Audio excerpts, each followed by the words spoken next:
Okay, जो question number 10 है from NEET 2026 का फिजिक्स का। अब इस क्वेश्चन में आपको दिया है water flows in a streamline motion through a horizontal pipe of circular cross section as shown in the figure. तो ये सर्कुलर क्रॉस सेक्शन है पाइप के। The pressure difference of water between P and Q. P and Q are 2 points. P का cross section area है, Q पे ये थोड़ी constricted है। ये प्रेशर डिफरेंस आपको दे रखा है 15 न्यूटन पर मीटर स्क्वायर। सो मैंने यहाँ पे जो गिवन डेटा है वो लिख लिया। Pressure difference P1 minus P2 है 15 newton per metre square. Area of cross section at P पे जो एरिया ऑफ क्रॉस सेक्शन है उसे मैंने A1 मान लिया, 40 सेंटीमीटर स्क्वायर है। और यहाँ पे एरिया ऑफ क्रॉस सेक्शन जो है वो 20 सेंटीमीटर स्क्वायर है। तो area of cross section at P and Q, these are the area of cross section at P and Q. A1 and A2 मैंने मान लिया। डेंसिटी ऑफ वाटर आपको दे रखी है, ये जो आपको लेनी है 1000 kg पर मीटर क्यूब ना हो। आपको फाइंड आउट क्या करना है, rate of flow of water through the pipe. अब rate of flow of water जो है according to the equation of continuity वो सेम ही रहता है। यहाँ जो rate of flow of water है वो आ जाएगा आपका area of cross section A1 into velocity V1 ले लेते हैं। यहाँ पे एरिया ऑफ जो रेट ऑफ फ्लो आ जाएगा A2 इंटू V2। अब ये दोनों इक्वली रहते हैं according to equation of continuity. जहाँ पे ब्रॉडर क्रॉस सेक्शन एरिया है वहाँ पे वेलोसिटी कम हो जाएगी, और यहाँ पे वेलोसिटी कम हो जाएगी अगर एरिया ज़्यादा है। अगर यहाँ पे एरिया कम हो गया तो यहाँ पे वेलोसिटी ज़्यादा हो जाएगी, तो इस तरह से कंपनसेट हो जाएंगे। तो rate of flow of liquid जो है वो दोनों क्रॉस सेक्शन पे कहीं भी किसी भी पॉइंट पे या किसी भी एंड पे किसी भी क्रॉस सेक्शन में वो सेम ही रहता है according to equation of continuity. तो ये हम अप्लाई करने जा रहे हैं। सबसे पहले इक्वेशन ऑफ कंटिन्यूटी बोलती है कि किसी भी इनकम्प्रेसिबल फ्लूइड के लिए फ्लोइंग थ्रू ए पाइप, जो mass of fluid entering one and, एक एंड पे जो जितना मास एंटर करेगा उतना ही मास दूसरे एंड पे भी लीव करेगा, must equal the mass leaving the other and in the same means the rate of flow stage constant. Rate of flow means the volume of liquid coming per unit time जो है वो constant ही रहेगा। अब कोई भी pipe जो है जिसमें वेरिंग क्रॉस सेक्शन एरिया है तो उसमें यही हम लगाएंगे, A1 into V1 is equal to A2 into V2 constant है। A इंटू V को हम बोलते हैं वॉल्यूम फ्लो रेट। ओके, इसे अगर हम यूज़ करें तो A1 पे आपका जो क्रॉस सेक्शन एरिया है वो है 40। देखो 40 है और 20 है, तो मैं यूज़ कर लेता हूँ यहाँ पे 40 इंटू 10 रेज़ पर मीटर स्क्वायर में कन्वर्ट किया था मैंने।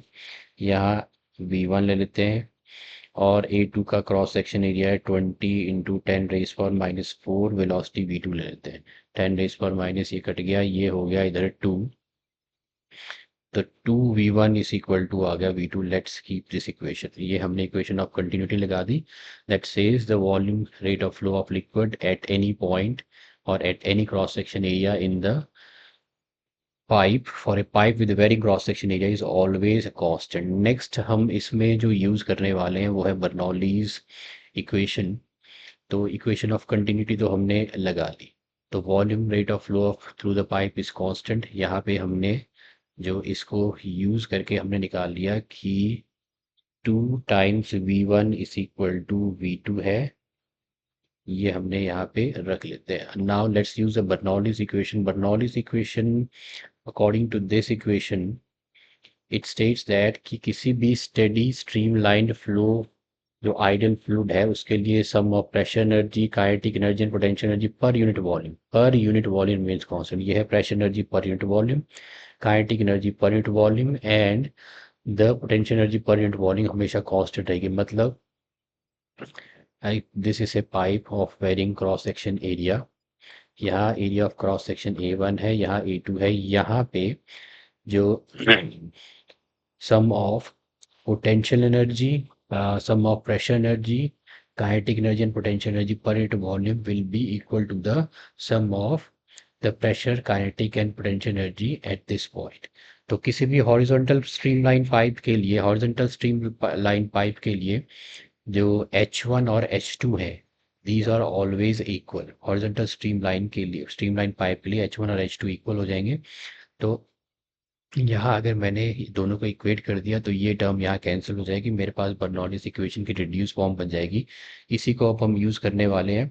तो P2 को मैं इधर ले आऊँ तो this becomes P1 minus P2 is equal to हो जाएगा half half rho V2 square minus half rho V1 square. ये प्रेशर डिफरेंस हमें दिया हुआ है। This is the pressure difference है 15 न्यूटन पर मीटर स्क्वायर। तो ये मैंने लिख लिया इधर, this is 15 newton per metre square. अब यहाँ हाफ इंटू रो कॉमन है, this is V2 square minus V1 square. अब ये जो रिलेशन है यहाँ पे 2V1 is equal to V2 है, V2 की जगह हम लिख लेंगे 2V1, तो ये आएगा 2V1 the whole square minus V1 square. This is equal to half into rho, इधर है 15, रो जो है 1000 है, तो 15 टू जार हो गया 30, और ये 1000 था तो ये नीचे आ गया, is equal to 4V1 square minus V1 square is 3V1 square, so 3V1 square which gives me 10। ये आ गया आपका V1 square is equal to this is 100। अब तो V1 इज इक्वल टू आ जाएगा आपका, this is 100, sorry it's not 100, it's V1 square is 1/100 metre per second में है। तो V1 इज इक्वल टू हो जाएगा 1/10 metre per second, which gives me V1 velocity is 0.1 metre per second. कोई भी वेलोसिटी आप निकाल लो, या V1 या V2। अब हम फाइंड आउट करते हैं volume rate of flow. Volume rate of flow आप किसी भी पॉइंट पे फाइंड आउट कर सकते हो, सेम रहेगा। आप इस पॉइंट पे ले लो या P पे ले लो या Q पे ले लो, मेरे पास जो वेलोसिटी निकली है वो V1 है, तो मैं यहाँ पे निकाल रहा हूँ। तो volume rate of flow is equal to volume rate of flow is equal to area of cross section A1, क्योंकि वेलोसिटी V1 निकाल लिया, area of cross section A1। अब देखो यहाँ पे मेरे से पूछा है centimetre, the rate of centimetre cube पर सेकेंड में, सेंटीमीटर क्यूब पर सेकेंड में। तो एरिया आपके पास है 40 into 10⁻⁻⁴ metre per second square, into V1 जो है इधर निकला है मीटर पर सेकेंड में, इससे हो जाएगा 10 सेंटीमीटर क्यूब पर second, this is 10 centimetre cube पर सेकेंड। ओके, तो ये आपका आ जाएगा 400। तो 400 इंटू 10⁻⁻⁴, ओके, ये आपके पास था मीटर, सॉरी इसे सेंटीमीटर में ही रखना है। तो ये ऑलरेडी मेरे पास 40 सेंटीमीटर स्क्वायर पर सेकेंड है। 40, area of cross section is 40 centimetre square. पहले चेक कर लेते हैं, it's 40 centimetre square, it's not पर सेकेंड। 40 सेंटीमीटर स्क्वायर है मेरे पास, इनटू स्पीड आपके पास है 10 सेंटीमीटर पर सेकेंड, सेंटीमीटर पर सेकेंड। तो रेट ऑफ फ्लो आ जाएगा आपका 40, ये 10 है, तो इधर आ जाएगा 400 सेंटीमीटर क्यूब पर second is the rate of flow. अगर आप V2 निकाल के करोगे तब भी आपको सेम ही आंसर मिलेगा। तो इसमें जो आंसर है वो है 400 सेंटीमीटर क्यूब, जो वॉल्यूम पर second is the rate of flow. तो इसमें जो करेक्ट ऑप्शन है that is the fourth one, 400 centimetre cube पर सेकेंड।